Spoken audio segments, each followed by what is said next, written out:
Hello students, welcome to my wave physics class. Next question. 0.2 farad capacitor is charged to 600 volt by battery. On removing the battery, it is connected with another parallel plate condenser of 1 farad. The potential decrease to question हमारा यहाँ पे कर रहा है कि कोई एक capacitor है, उस कैपेसिटर का जो वैल्यू दिया है, अगर हम मान लेते हैं कि ये जो है C1 है वह है 0.2 farad, ओके, और इसको जो है वह 600 वोल्ट बैटरी दे करके जो है वह चार्ज किया जा रहा है। फिर आगे कर रहा है कि इसी बैटरी को जो है हम यहाँ से डिस्कनेक्ट कर दे रहे हैं, मतलब रिमूव कर दे रहे हैं, और इस बैटरी की जगह जो है हम एक दूसरा कैपेसिटर जिसका वैल्यू अगर हम मान लेते हैं C2 है और उसका दिया हुआ वैल्यू 1 farad है, उसको जो है हम कनेक्टेड कर देंगे। तो इस सर्किट में जो पोटेंशियल हमारा डिक्रीज होगा वह पोटेंशियल डिक्रीज कितना होगा उसका हमको यहाँ पर वैल्यू निकालना है। ओके, तो सॉल्यूशन में हम यहाँ पे देखेंगे सबसे पहले कि इस कैपेसिटर को C1 को जब हम 600 वोल्ट दे करके इसको हम चार्ज कर रहे थे, तो इसका मतलब इसके पास जो चार्ज हो जाएगा, जिसको अगर हम मान लेते हैं कि ये चार्ज Q है, ओके, तो ये हो जाएगा हमारा 0.2 इंटू 600 वोल्ट।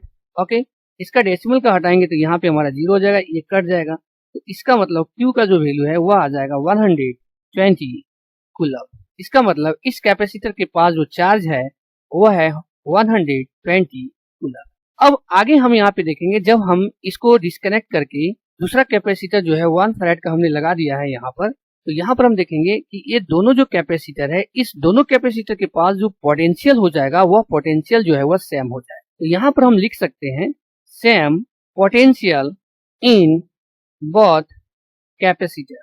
तो उस समय हम लोग यहाँ पे जानते हैं कि पोटेंशियल का जो फॉर्मूला होता है वह होता है Q/C होता है। और अगर हम इस केस में इसका जो कैपेसिटर का वैल्यू है वह तो हमारा C1 है 0.2 farad और इसका जो C2 है वह है 1 farad है, तो इसका अगर हम चार्ज का वैल्यू मान लेते हैं, इसके पास जो चार्ज है वह हमारा Q1 चार्ज है, Q चार्ज है, ओके, और इसका अगर हम मान लेते हैं कि ये Q1 चार्ज है, ओके, मतलब अभी हम मान रहे हैं कि दोनों के पास जो चार्ज है वह हमारा डिफरेंट चार्ज है।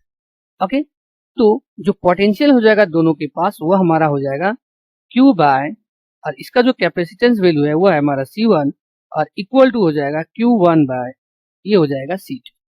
ओके, तो Q का वैल्यू तो Q ही हम मान लेते हैं, C1 का वैल्यू है वह है 0.2 farad, ओके, और Q1 जो है वह Q1 ही रहेगा, यहाँ पर हो जाएगा हमारा 1 farad। तो यहाँ से हम क्या करेंगे, इस Q वैल्यू को जो है वह हम निकाल देंगे। Q इक्वल टू हो जाएगा 0.2 और ये हो जाएगा Q1। अब आगे हम यहाँ पे देखेंगे, जब हम यहाँ से 600 वोल्ट बैटरी को डिस्कनेक्ट किया और दूसरा कैपेसिटर जो है वो हमने यहाँ पे C2 लगा दिया है, ओके, तो इस सर्किट में जो हमारा चार्ज था वह 120 कूलम चार्ज था। जब हम यहाँ पर दूसरा कैपेसिटर को जब हम यहाँ पे लगा देंगे तो भी उस केस में इस पूरे सर्किट में जो हमारा चार्ज होगा वह चार्ज जो है 120 कूलम ही हो, मतलब चार्ज जो है वो हमारा यहाँ पर क्या रहेगा, कंजर्व रहेगा। तो अगर हम मान लेते हैं कि Q प्लस Q1 ये जो है वह हमारा हो गया है 120 इस सर्किट, तो Q का वैल्यू जो है हम यहाँ पे निकाले हैं वह है हमारा 0.2 Q1 plus Q1 equal to 120, ये हो जाएगा 1.2 Q1 इक्वल टू 120। तो Q1 का जो वैल्यू आ जाएगा वह आ जाएगा 120 बाय 1.2, ये डेसिमल ऊपर चला जाएगा, ओके, कट जाएगा यहाँ से, ये हो जाएगा 12, ये है 1200, तो ये 100 से जो है वह कैंसिल हो जाएगा। Q1 का जो वैल्यू आ जाएगा वह आ जाएगा 100 कूलम आ जाएगा। ओके, यहाँ पर हम देख रहे हैं कि Q1 का वैल्यू जो है वह आ गया है 100 कूलम। इसका मतलब इस केस में जो Q का वैल्यू हो जाएगा वह हमारा हो जाएगा 20 हो जाएगा, इसका हो गया 100, और टोटल जो हमारा है सर्किट, इसमें जो चार्ज का वैल्यू है वह है 120 जो पहले था। तो अभी जो है Q1 का जो चार्ज हो गया है वह 100 हो गया, इसका मतलब इस Q चार्ज का जो वैल्यू हो जाएगा वह हो जाएगा 20। ओके, तो हमको जो है वह पोटेंशियल निकालने वाला है इस Q पर, तो यहाँ पर हमारा पोटेंशियल हो जाएगा वह हो जाएगा Q बाय, और ये हो जाएगा हमारा C। तो यहाँ पर जो चार्ज हमारा बच जा रहा है वह बच जा रहा है 20, और जो हमारा कूलम है इसका वह है 0.2। ओके, ये डेसिमल जो है वह यहाँ से हट के ऊपर चला जाएगा और ये कट जाएगा हमारा, ये हो जाएगा 100। तो इसका मतलब इस जो हमारा कैपेसिटर C1 है इसके पास जो पोटेंशियल हो जाएगा वह हो जाएगा 100। ओके, इसका मतलब जो पोटेंशियल हमारा डिक्रीज होकर के जो 600 वोल्ट था अब आगे जा रहा है 100 वोल्ट। तो ये हो गया हमारा इस क्वेश्चन का जो है वह आंसर, और ए नंबर आंसर जो है वह हमारा करेक्ट।